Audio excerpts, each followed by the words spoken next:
Welcome to Sam's Russian Adventures. I am of course Sam, an English guy living in provincial Russia in Vladimir, and today I'm going to talk to you about some of the culture shocks that I experienced when I first came to Russia.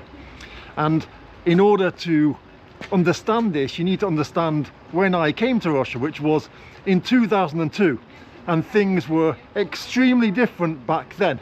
So it looks kind of beautiful outside, doesn't it? We've had a snowfall overnight and it's kind of turned into mush now, but because this area here isn't a place that many cars go, we've still got winter wonderland going on. And if I go to the bottom of my road, we're not going to see any more snow, so may as well make the most of it now. Shall I write a message to my neighbours in the snow?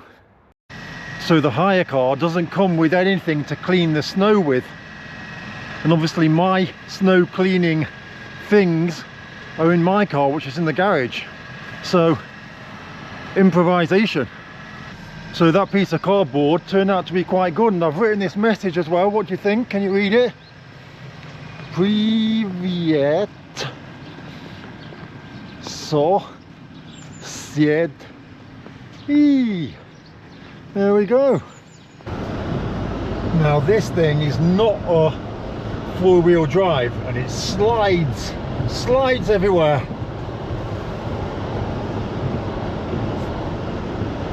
Used to, of course, driving a four-wheel drive, so you need to be just very careful.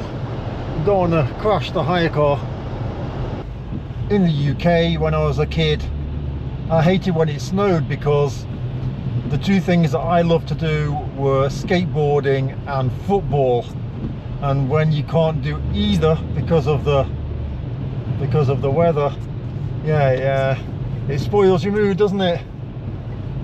But in Russia, I'm so bad at football now. I tried playing football about a few years ago, five-a-side football, and I was terrible, absolutely terrible. And of course I even bought, I'll turn the camera around, I even bought a skateboard when I turned like 40, 45 maybe, a few years ago. Basically I bought a skateboard, and yeah, I thought, you know, I remember being okay at skateboarding, right? I wasn't really cool, you know, I could ollie the steps and, you know, do things every now and again, some shove it, push it and all that kind of stuff. However, I tried standing on a skateboard again, and yeah, it was not good, right? It literally can break your ankle immediately. So yeah, so I've got a brand new skateboard and it's just sitting in my house, and it's quite a cool one too, Alien Workshop. I think I am probably going to be the only fool who's out and about walking today. So we're going to have the streets to ourselves.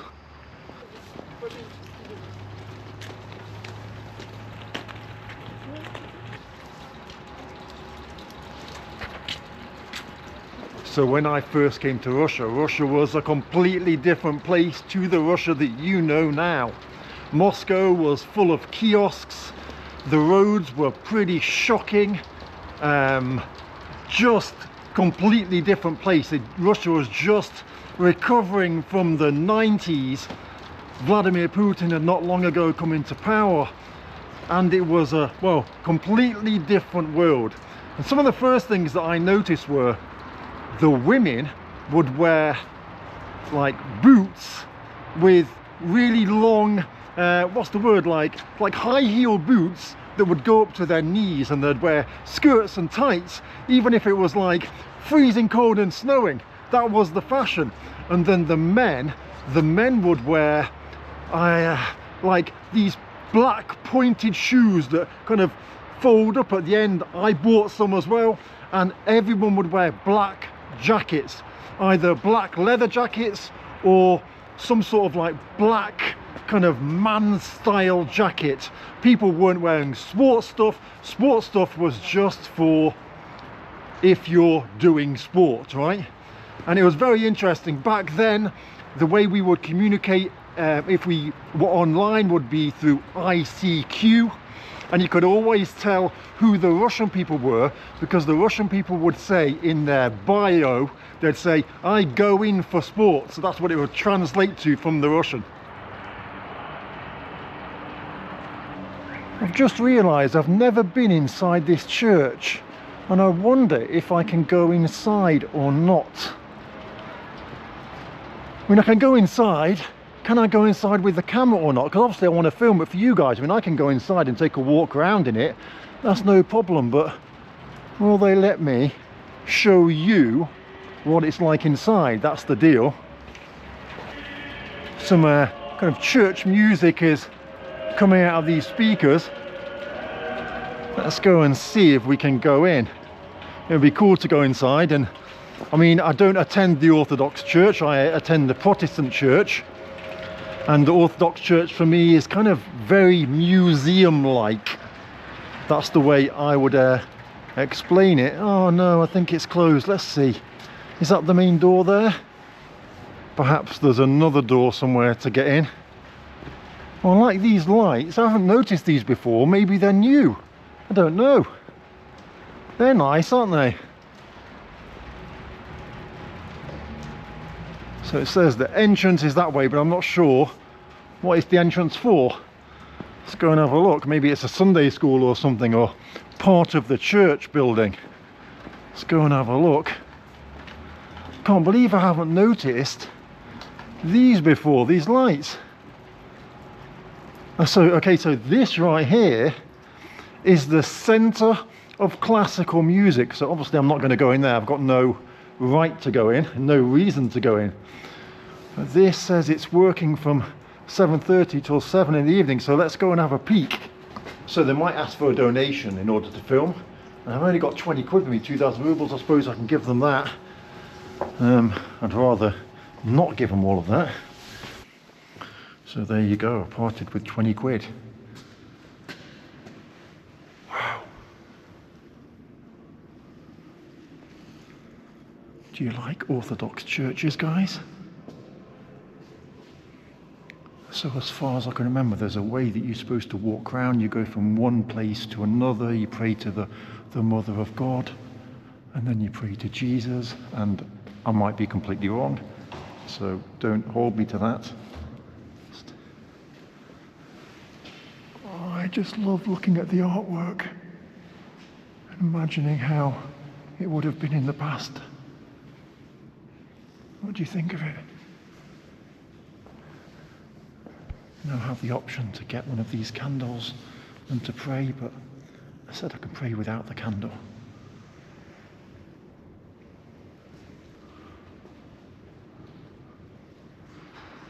It's interesting, isn't it? A collection of all these different icons.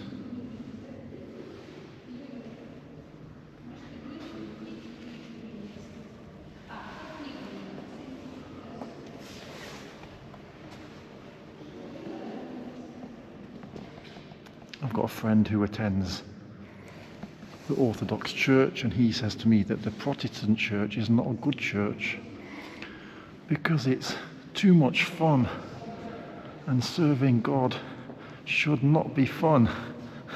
That's what he thinks anyway. Look at that. Is this like the holy water or something? I've got no idea really. Let's go and have a quick look over here.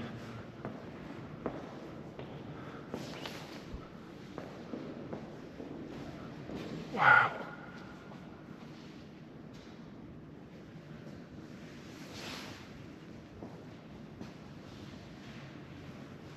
Lots of gold.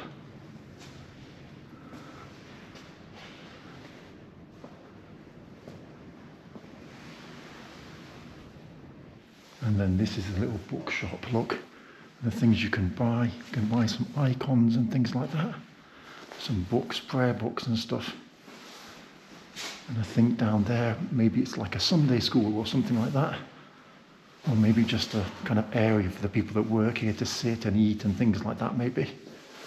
So let's go out. So this is one thing you'll notice. Look, women have to wear a headscarf inside here.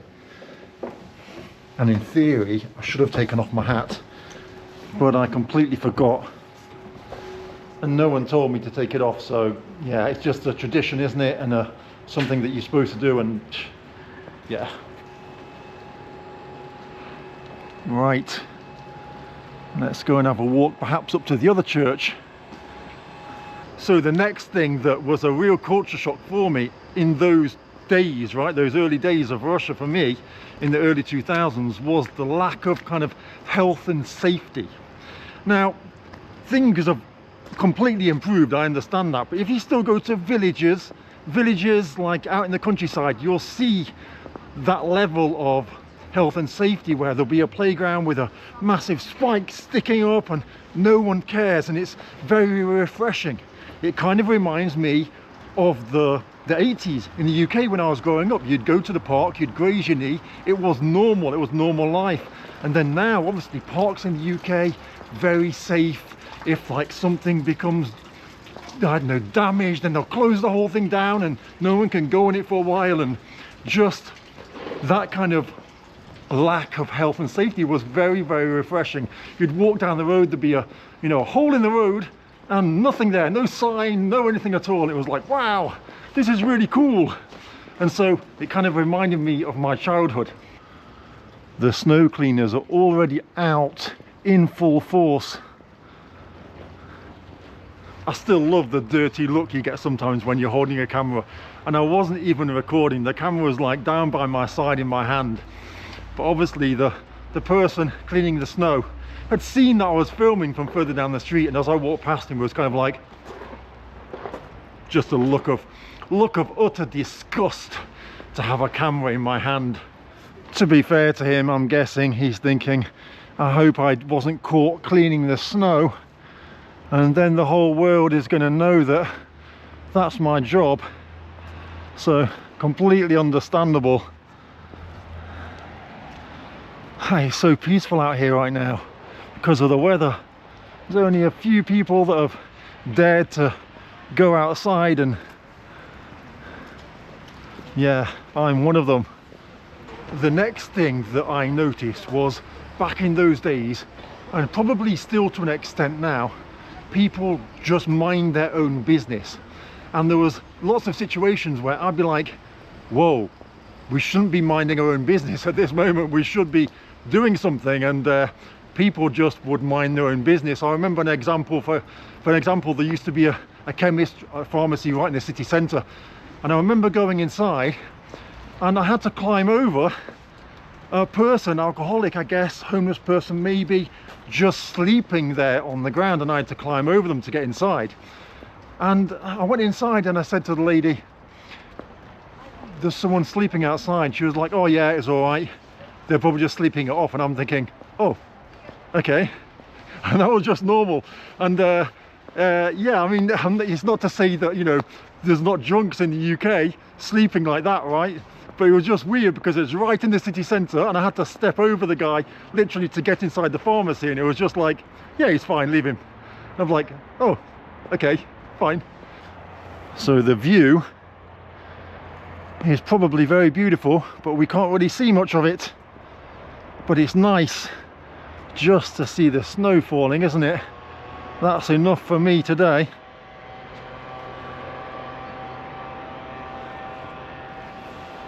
So I'll tell you a couple more funny, negative, I guess, situations with regards to people ignoring things. Was one, I remember being in the airport in Moscow, I think it was Sheremetyevo, and the bin was on fire.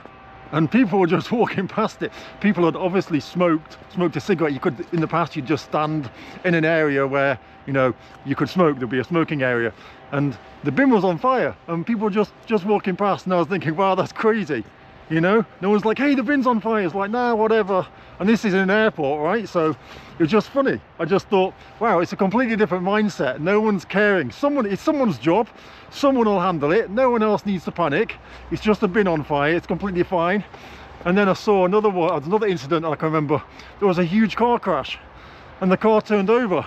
And a few cars behind, there was a police car, and he just drove past. He was going somewhere else. He was like, yeah, I'll leave that to the person in charge of that. And I thought that was just really funny. And I thought, wow, it's really interesting that people don't want to get involved in stuff that's not about them, right? They've got their things going on. So they just leave, you know, they'd leave it to the person whose job it is to handle that situation or whatever. I just thought that was very interesting and very different mindset, because you know, in the UK everyone will be like, oh, fussing and worrying about it all, whereas here it's like, yeah, not my job, someone else's job.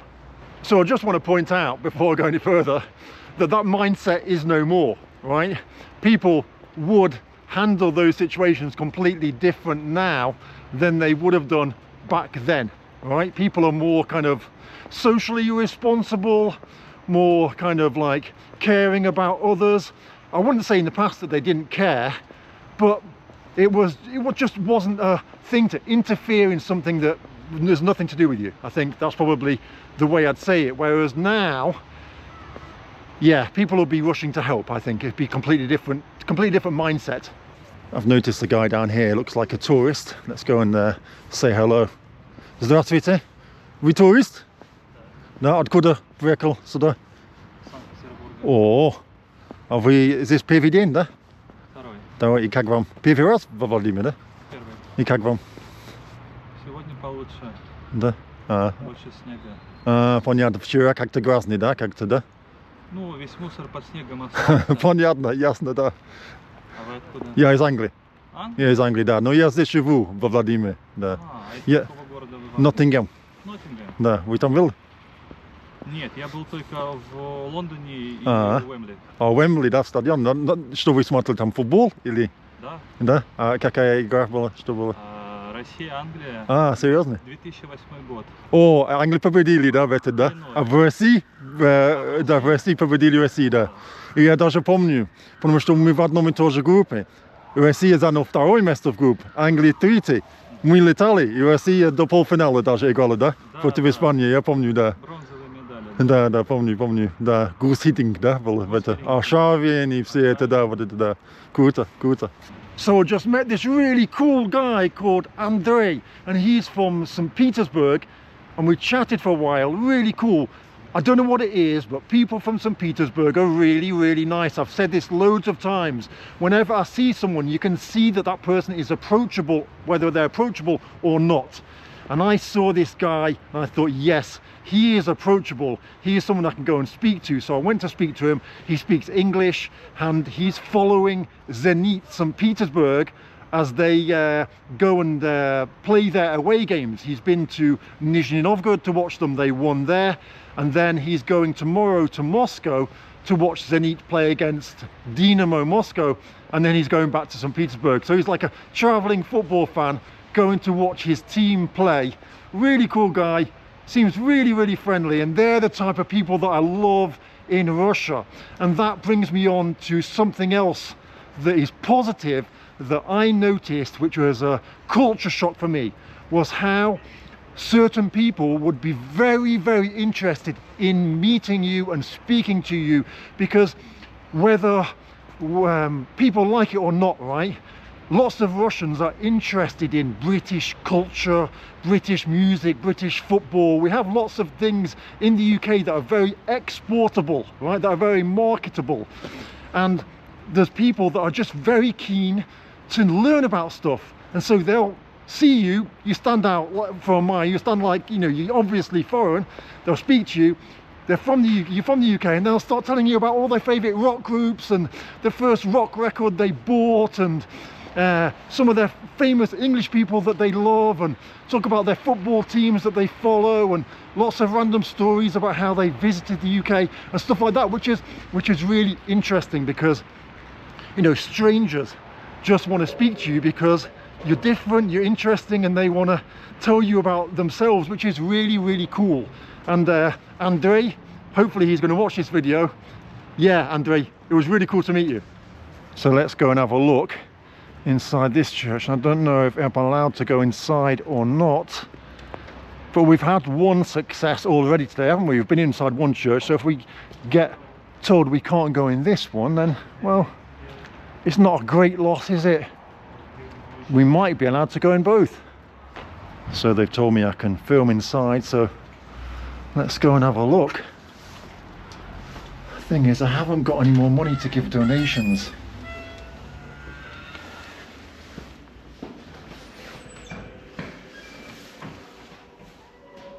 So this is what it's like inside this one. They're all very similar, aren't they? All very similar. Let's go and take my hat off. So I'll remember to take my hat off this time. And this floor is amazing. Wow. That's amazing.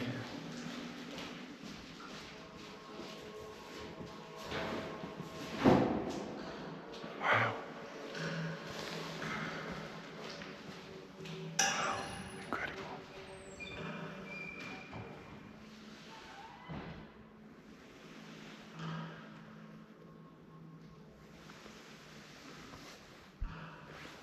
The atmosphere is very nice, isn't it? The ambience of the hymns, well, they've stopped now, but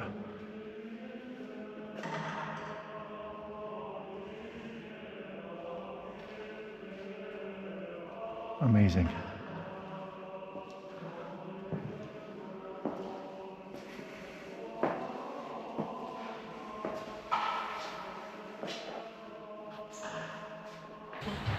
Let's see if we can go in this side as well. I don't know, we might be able to.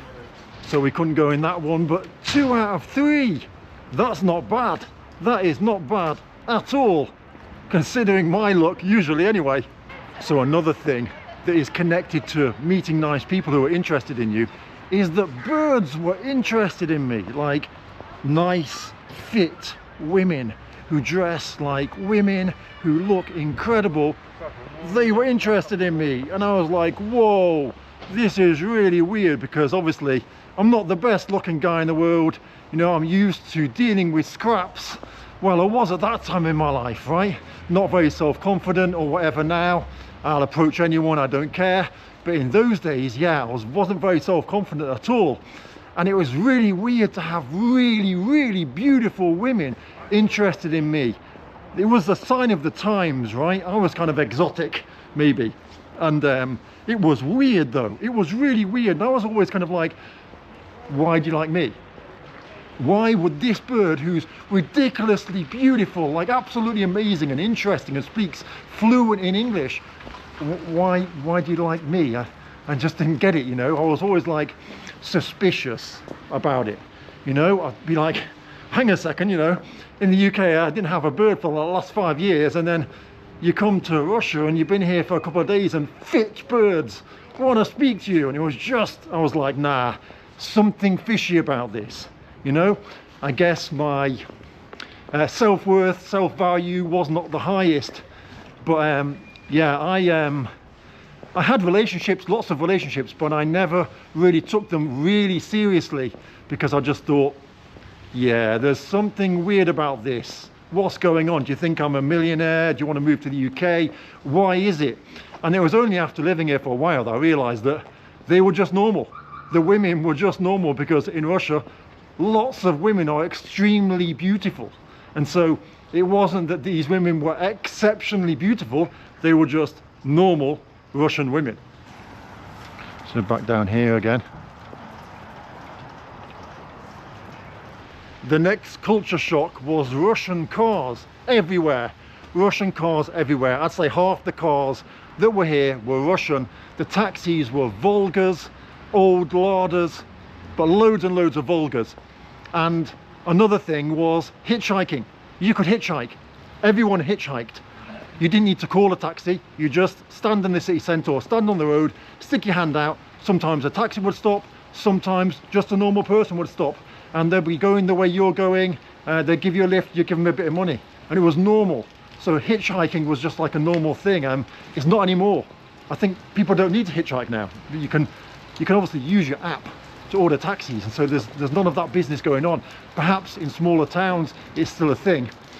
I still give people lifts from my village back to the city.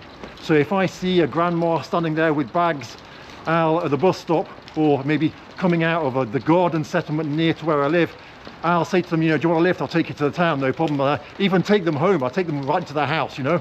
I'm not just going to leave them somewhere, I'll take them home. And obviously I don't charge anything. So the next shock to the system for me was no fast food culture. There wasn't a McDonald's or anything like that here in this town. We had one place called Mac King and we had Mr. Gamburger, and they were both pretty shockingly bad. My favorite little place to walk through. I absolutely adore walking through this little street here. It just makes me feel like I'm in old Russia, in Tsarist Russia. What do you think? Do you like it as well, or am I just over-exaggerating things? A lot of people say to me that I over-exaggerate how things are, and well, I don't think I do. I just absolutely love living here, and so therefore for me it's amazing, whereas to other people they might be like, well, yeah, it's just ordinary, Sam, there's nothing really nice about that at all. I remember there was one pizza place that did delivery. It was called Master Pizza, because we had a taxi company called Master Taxi, and so they would deliver the pizzas, but they were pretty bad. And it was weird for me because coming from the UK, you're used to in the evening being able to like go and order food, or go and get a kebab or whatever you want in the night time, whereas yeah, those things were not really existing in Russia. We had the shawarma thing, but the quality was not very good. So you might be thinking, well, hang on a second, Sam, if all these things were so bad, why did you stay in Russia? There was loads of good things. I stayed in Russia for the people. That was the thing. The people, I had so much fun. I made so many amazing friends, absolutely amazing friends. I made loads of friends that were actually foreigners in Russia that had come here to study. And until now, they're some of my closest friends in my life. And we had such an amazing time. We used to go out to the bars, to the clubs. We just had so much fun. And then I fell in love with the Russian culture as well, the barbecues, the banya, all those types of stuff. For the first few years, I'd say for the first 5 years, my friends were just foreign. I had 1 or 2 Russian friends, but the majority of the people that I was closest to, actually, to be fair, I did have a few Russian friends too. So this is at the back of, I think it's either an art college or music college, and well, usually the gates are going to be closed, but I thought they're open now, so let's have a walk around inside.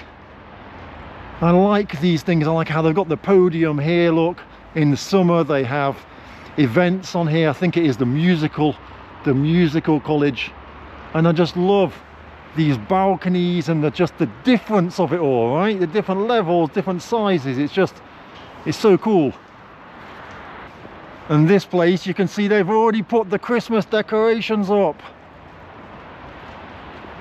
They're up already. The Christmas decorations up in your part of the world. It's interesting, I don't know when this video will actually be going up on my channel, because I've got so many videos. Right now we're at the 26th of November. That was really cool. I was filming this building behind me here, and the guy was standing there and he just pulled the shutters over so he can stand there and not get on the camera. I thought that was quite funny. So for me, those first days in Russia were just wild. There was no smartphones. Not many people had internet at home. It was just a different world, and you had to learn Russian to survive. There was no getting around it unless I would literally take the Russian to English like dictionary around with me and look at some words and try and speak, because you had to speak. There was nothing you could do. There was no alternatives, and it made the whole experience wild. There was some people that didn't really like foreigners in Russia at the time. It was just a wild experience, and I absolutely loved it. And it's completely different to how it is now. Russia is very modern, socially responsible, kind of like very protective of its culture and its society. The people are very friendly and open, but it's just completely different now to how it was. And I think I was probably very different as well. I was a wild child. Russia was a wild place, and we kind of met each other halfway, and I absolutely loved it. But I'm really glad that Russia is the way it is now, because Russia is a lot more safe, a lot more welcoming, a lot easier to navigate for newcomers. Obviously the internet and everything like that has changed life anyway, but Russia is an amazing place. It's a different place now, but it's an amazing place. You probably won't find the life that I had when I first came here, but you'll find another side to Russia which is probably 100 times better. So if you're going to come to Russia, I recommend you to come here, check it out, and then make a video as well and tell me and tell us, the whole world, tell us of your culture shocks that you experienced when you first came to Russia.